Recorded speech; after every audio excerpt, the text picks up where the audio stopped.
I'm Sergeant Chris Dix of the Gower Neighbourhood Policing Team, and we're here today at Dunvant RFC for our annual Schools Rugby Tournament.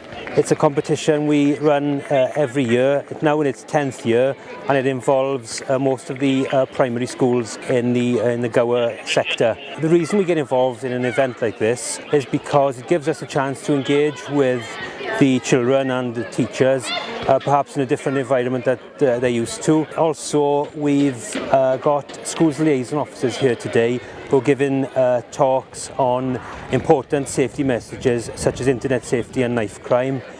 We've got partner agencies here as well. In addition to that, there's a charity aspect to the tournament where we've asked the schools to give donations to the food bank.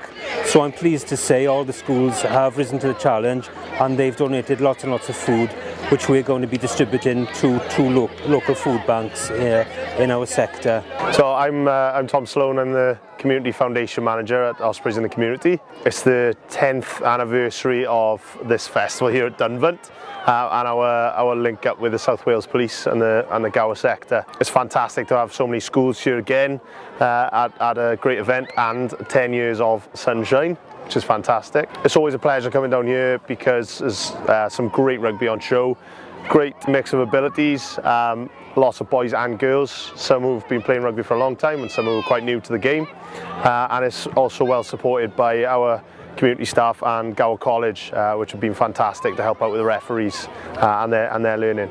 And then they're all going through some rugby games, and we're going to be crowning the champions at the end of the day, and we should have a special guest down. Some great rugby, thanks to our partners, the Ospreys, who help us with the on-field activities. I'm pleased to say everything is running smoothly, and we're having a great 10th anniversary.